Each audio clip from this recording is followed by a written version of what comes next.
What's up guys, and welcome back to another episode of the Realistic CM. It's episode number 17.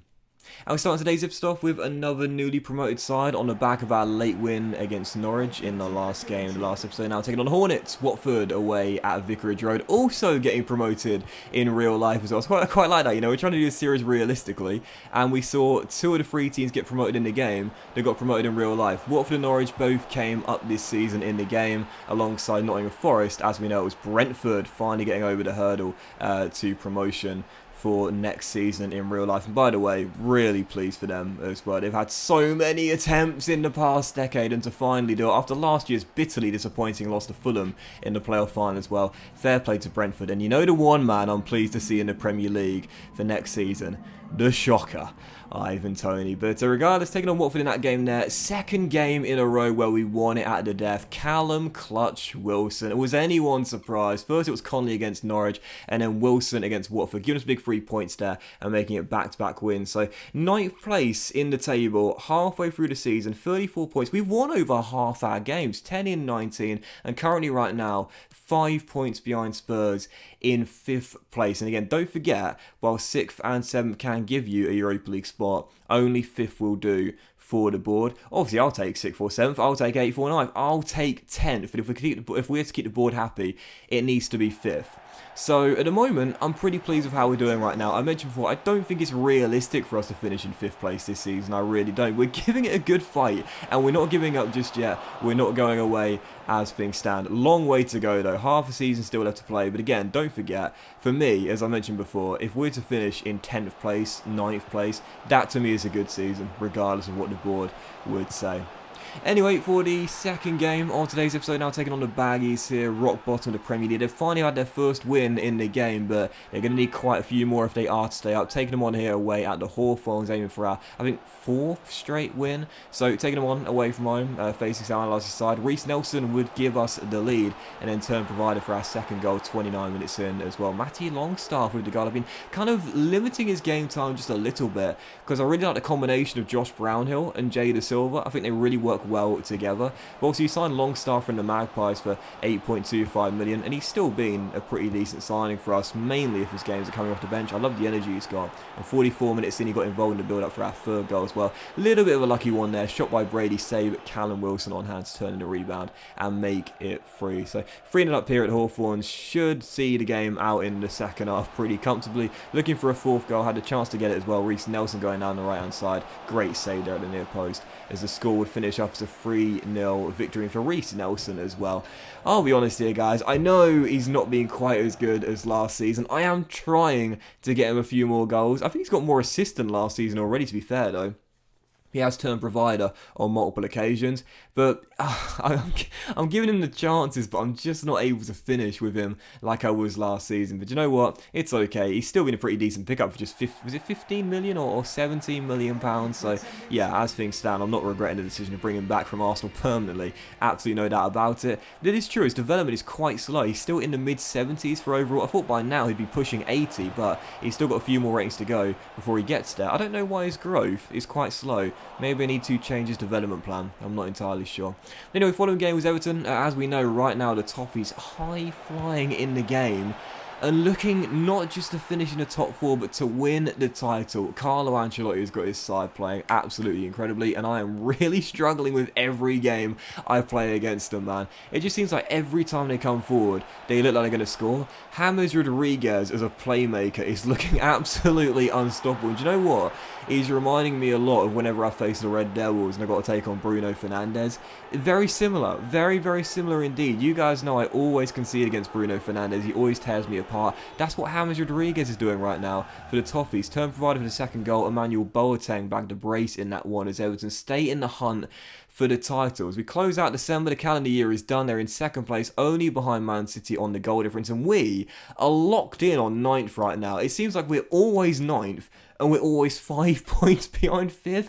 I swear it's been like that since October, man. Like, we literally aren't moving. We are stuck in 9th. But to be fair, again, I'll reiterate, the board might not be happy with that. But But seriously, 9th place in our second season, I'll take that every day of the week. And it's why it's so frustrating that my manager rating, as you're noticing, continues to drop. It's down to 64. Like, I'm not fearing the sack, don't get me wrong, but 64? Are you serious? We're in 9th place, we've won like half our games? I mean, come on, man. Seriously, I think the board are being a way too ambitious and expecting way too much of me in Season 2. But anyway, we have a scouting update and academy update as we enter January. See the boys in the youth squad right now. We've got some cracking players, particularly at centre-half in the youth academy right now. And also our fixture for January as well. 3 big games here. Wolves away at Molineux, Liverpool away at Anfield, and also the champions, Manchester City at home. We've also got Fulham this month as well, plus the third round of the FA Cup against Aston Villa. That's our final game, third game today. And also the January transfer window has now opened. For those curious about the budget, £5 million. Obviously, we signed McBurney on transfer deadline day back in the summer. I think he scored 1 or possibly 2 goals for us so far. So, you know, not great, but again, he was only signed as sort of like a 4th choice emergency backup type of cover whilst we were waiting for Chris Wood to get back to fitness, and now he is starting to play a few more games, so he's yet to get off the mark and score his first goal since returning from that ACL. I don't think he'll ever be the same striker he was in the first part of Season 1. But yeah, McBurney came in on transfer deadline day, and I'm thinking about the $5 million we've got. The question is, do we sell one of our players? Do we sell like a Dwight McNeil, for example, get like £30 million and then try and reinvest it in a star that could possibly get us in to 5th, 6th or 7th place and see us qualify for the Europa League next year? Or do we just keep things as they are right now as the team continues to slowly progress and develop together, save the cash and wait until next season before we make transfers? I'll be honest here, I think it's probably better to play it safe and lean towards the latter. As things stand, I'm definitely doing that. If a big bid comes in for a player that I think we could sell for a decent profit, make a lot of money on, and then reinvest, like if the deal's too good to turn down, or again, realistically, if it's something that would happen in real life, I'll certainly consider it. But for now, I'm relatively happy with the squad I've got. I've got no plans to put anyone on the transfer list just yet. But still, FA Cup third round, it was indeed Aston Villa away, so unlike last season, not taking on a championship side here and taking on a Premier League side, but we were leading by 2-0 in this game. Connolly and Wilson at the double in this one. Reece Nelson also had a goal disallowed for offside as well, and then 20 minutes after the restart here again. I'll mention this very briefly in the last episode. Great partnership between the two of them, but I also love how quick they are as well. Last season, again, we had Jay Rodriguez and Ashley Barnes and Chris Wood, not known for their pace, but Wilson and Connolly, the reason why we're scoring a lot of one-on-one goals is because I'm able to get them away from the back line much quicker. You would have noticed it for that goal there. They just stormed clear and left him in the dust. And watch this here. Look at the run of Reece Nelson here. John McGinn has got no chance catching up with our number 24 there, who bags the 4th goal and wraps up the game and completes the rout as well. I just love the pace. I love seeing a player get off the mark, you know, and then once he surpasses that defender, he's gone. Like, he is out of there. No one's catching him. That's what happens when Nelson storms down the right. And again, our boys up top, Aaron Connolly and Callum Wilson running behind as well. Once they're in behind that back 4, back 5, back 3, whatever, no one's catching them up. We're going through one-on-one. And again, as long as I keep my composure, it's going to be a pretty simple goal. We have been free scoring this year as well. And again, the signs of Wilson and Connolly have been the main reasons why. So yeah, big win there, 4-0 through to the FA Cup 4th round. Again, last season got to the final. You asked me the question this year, what am I targeting? Well, the board said quarter-final. I'll take it. Obviously, don't get me wrong, I'd love to go up to the final again.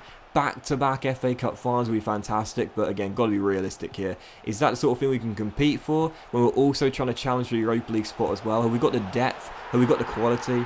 I doubt it, let's be honest here. But either way, quarter-final, last 16, I'll take that every day. Sorry, that's last 8. Last 8, I'll take that every day of the week. Even round of 16 wouldn't be too bad. But I'm going for a last 8 finish. And after that big win there against Aston Villa, no reason we can't do that. So, taking the Wolves for our final game here, away at Molineux. Obviously, they're going to be pushing for a Europa League spot as well, just below us in the table right now. This was a really action-packed and sort of end-to-end game, if you know what I mean.